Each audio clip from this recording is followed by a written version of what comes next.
চলুন আজ দুটি মাছ আর একটি ব্যাঙের একটা দারুণ গল্প শোনা যাক।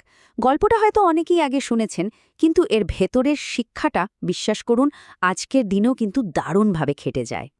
আচ্ছা, একটা প্রশ্ন দিয়ে শুরু করা যাক। কখনো কি এমন হতে পারে যে কেউ নিজের চালাকির ফাঁদে নিজেই ফেসে গেল? মানে অতিরিক্ত স্মার্টনেস কি নিজের জন্যই বিপদ ডেকে আনতে পারে? ঠিক এই প্রশ্নটা নিয়েই কিন্তু আমাদের আজকের গল্প। তো চলুন গল্পের ভেতরে ঢোকা যাক। ভাবুন তো, শান্ত একটা পুকুর, আর সেখানেই থাকতো আমাদের এই গল্পের তিন প্রধান চরিত্র। তো এই তিন বন্ধুর পরিচয়টা বেশ মজার। একদিকে ছিল দুটো মাছ, নামগুলো শুনুন। সহস্রবুদ্ধি মানে যার 1000টা বুদ্ধি, আর শতবুদ্ধি মানে 100টা বুদ্ধি। বুঝতেই পারছেন, নিজেদের চালাকি নিয়ে ওদের গর্বের শেষ ছিল না। আর ওদের আরেক বন্ধু ছিল একটা ব্যাঙ, নাম এক বুদ্ধি। ওর একটাই বুদ্ধি ছিল, কিন্তু সেই বুদ্ধিটা ছিল একদম মোক্ষম, সঠিক সময়ে সঠিক কাজটা করা। সবকিছু বেশ ভালোভাবেই চলছিল, ওদের জীবনটা ছিল একদম শান্ত।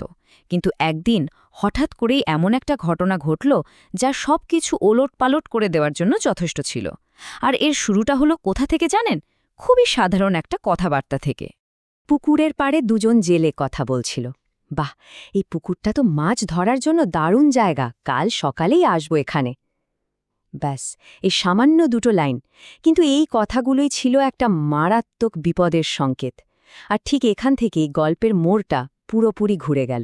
জেলেদের কথা শোনার পর তিন বন্ধুর মধ্যে কিন্তু দুটো একদম আলাদা প্রতিক্রিয়া দেখা গেল। একদিকে মাছ দুটো, তাদের সেই পরিচিত আত্মবিশ্বাস, আর অন্যদিকে ব্যাঙটা তার স্বভাবসুলভ সতর্কতা। একই বিপদ, কিন্তু ভাবনাটা একদম দুই রকম। পরিস্থিতিটা কিন্তু একদম পরিষ্কার, তাই না? বিপদটা কি? জেলেরা কাল সকালে আসবে। ব্যাঙের সমাধানটা কি? খুব সহজ, বিপদ আসার আগেই অন্য কোথাও চলে যাও, ব্যাস। কিন্তু মাছ দুটো কি ভাবল? ওরা ভাবল, পালাবে কেন? ওরা তো বুদ্ধি দিয়ে, কৌশল দিয়ে জেলেদেরকেই বোকা বানিয়ে দেবে, এখানেই থেকে যাবে ওরা। আসলে মাছ দুটোর মূল সমস্যাটা ছিল ওদের অহংকার। ওরা নিজেদের বুদ্ধি আর গতির উপর এতটাই বিশ্বাস করত যে সবচেয়ে সহজ আর কার্যকর সমাধানটাই ওদের চোখে পড়ল না।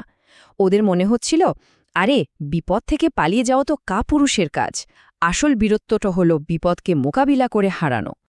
এবং যা ঘটার তাই ঘটল। কথা মতো পরের দিন সকালেই জেলেরা জাল নিয়ে হাজির।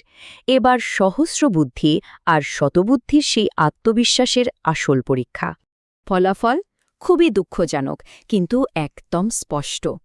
1000 বুদ্ধি থাক বা 100 বুদ্ধি, কোনো কিছুই মাছ দুটোকে জেলেদের জাল থেকে বাঁচাতে পারল না। আর ওদিকে এক বুদ্ধি ব্যাঙ আর তার পরিবার একদম নিরাপদ, কারণ সে একটা সহজ কিন্তু সময় মতো সিদ্ধান্ত নিয়েছিল। গল্পটা তো শেষ হলো, কিন্তু আসল প্রশ্নটা তো এখানে। এত বুদ্ধি, এত কৌশল থাকার পরেও মাছ দুটো কেন পার পেল না? ভুলটা ঠিক কোথায় হলো ওদের? চলুন এবার গল্পের মূল শিক্ষাটা একটু ভেঙে দেখা যাক। কেন একটা মাত্র বুদ্ধি 1000টা বুদ্ধিকে হারিয়ে দিল? মাছ দুটোর ভুলের মূলে ছিল একটাই জিনিস, ওভার কনফিডেন্স বা অতি আত্মবিশ্বাস। এটা কি? এটা হলো যখন কেউ নিজের বুদ্ধি বা ক্ষমতার ওপর প্রয়োজনের চেয়ে অনেক বেশি ভরসা করে ফেলে। আর এই গল্পে ঠিক এটাই হয়েছিল। ওদের এই অতি আত্মবিশ্বাসই ওদেরকে আসল ঝুঁকিটা বুঝতে দেয়নি। তাহলে এই গল্প থেকে আমরা কি শিখতে পারি? অনেক কিছু। প্রথমত, শুধু বুদ্ধি থাকলেই হয় না, সেই বুদ্ধিকে কখন, কোথায়, কিভাবে কাজে লাগাতে হবে সেটাই আসল জ্ঞান।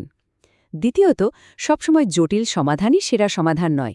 এক বুদ্ধি ব্যাঙ আমাদের দেখিয়ে দিল কখনো কখনো সবচেয়ে সহজ রাস্তাটাই সবচেয়ে নিরাপদ।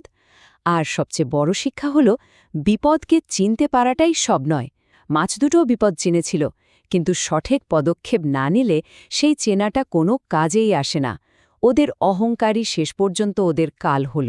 শেষ করার আগে একটা প্রশ্ন রেখে যাই। আমাদের এই জটিল জীবনে আমরা কি প্রায়ই ছোট সমস্যার জন্য বড় আর কঠিন সমাধান খুঁজি না? এই গল্পটা কিন্তু আমাদের মনে করিয়ে দেয়, অনেক সময়ই সবচেয়ে সেরা সমাধানটা আমাদের চোখের সামনেই থাকে, একদম সহজ আর সাধারণ।